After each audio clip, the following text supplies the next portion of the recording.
From the KLIF 24/7 newsroom, news and information, 570 AM, 96.3 FM, HD2. KLIF. Last week, sensitive information for 143 million Americans, including Social Security numbers and driver's license numbers, were exposed due to a data breach by the credit reporting agency. What should you do if you're a victim? How do you even know if you're a victim of this? Shawn Tuma with Scheef and Stone joins us now with more. Good morning, Shawn. Good morning, Amy.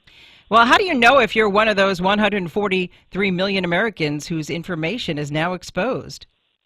Well, the best way to find out is to go to the Equifax website that's dedicated to this security event, and they have a portal on there where you can type in your information and find out if you're one of the victims here. And I know that right there probably makes people feel uncomfortable, the idea of giving more information to find out about this. But unfortunately, that's really the only viable process that I'm aware of at this time. So if you do put in your information, you do find out that you were a victim, what kind of options do you have? Well, what Equifax is doing is they're offering you free credit monitoring for a year through their credit monitoring service.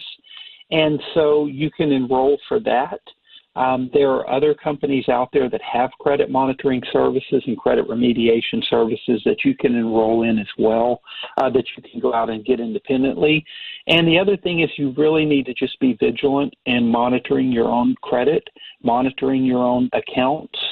And, you know, one of the simple things I recommend people do is set up like Google Alerts for your name just to see if, your name's being used places and things like that as well. Oh, that's interesting because I know a lot of businesses set that up they can find out if they're having any, press coverage or anything like that. So you can set that up for your own name.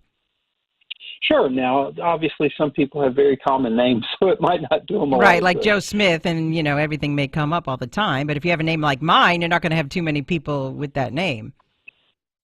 Right. It's really a matter of we as Americans have traditionally not been overly protective of our privacy and our security when it comes to information. And we really just need to learn to be a little more protective, a lot more protective, really, and more vigilant. And that doesn't mean that there's a one-size-fits-all kind of remedy. But if we're thinking about it and we're actively going through our mind saying, how do I protect myself? How do I look out for this? We're going to find better ways as we move forward.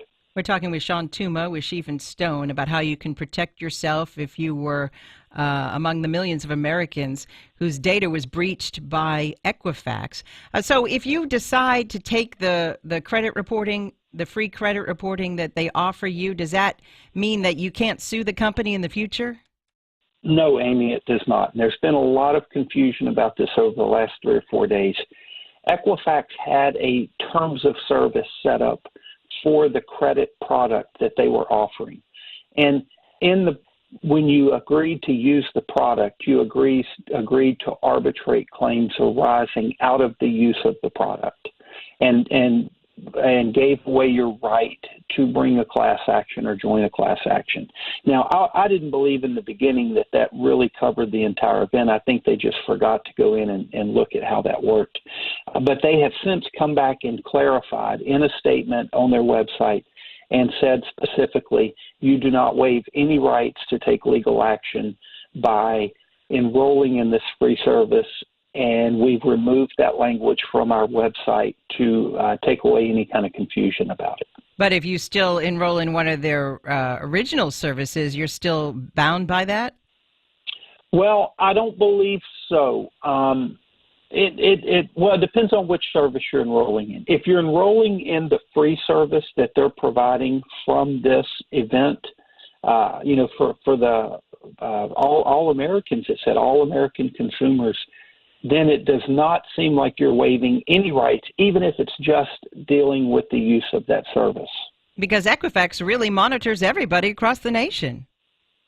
That's right. Now, they have multiple different products out there that you can purchase and things like that. So I think the terms of use for each product would govern how it may apply to that product. But as for this security event and the use of the free service they're offering in response of the security event, they have taken this language away, so you're not waiving any rights as it concerns that.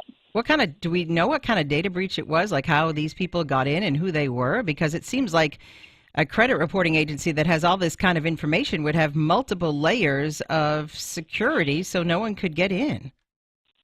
Yeah, what we know is they came in through a website vulnerability. We don't know any more information on that.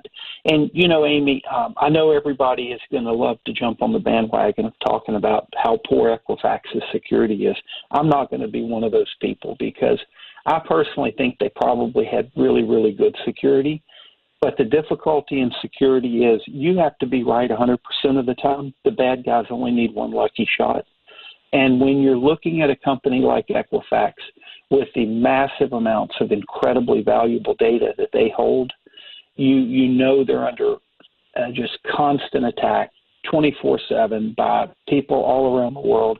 And so, I think there's a great lesson in here for those of us in the business world that no matter how good our security may be, we're still vulnerable and we have to be vigilant. But the other thing is, I think, with Equifax, I believe they had good security in place, but obviously they needed it a little bit better. And so there's always more that we can do. This is a constant battle, and it's not going away. We're in warfare. Right. How long do you think it'll take before a class action lawsuit is actually filed by some attorneys? Oh, they were filed on Friday. They already filed them? They already filed them on Friday. Yeah, they already got started. And, the way it works, attorneys who focus on the class action litigation in these kind of cases, they already have basically a form ready to go. And they're just waiting for the next big data breach case to make the news. And then they plug in the information and fill out a few specifics and then hit file. And then we all get our $10.50. That's right. Or less. Yeah, and that's the other thing. When people are making this big deal out of suing Equifax, the reality is these data breach lawsuits have not been terribly successful. None have made it to trial. None have made it to the summary judgment stage. None have made it out of a summary judgment stage. They're all kind of, testing the waters a little bit. And the remedies that the plaintiffs have recovered have been, like you said, $10, $20, something like that.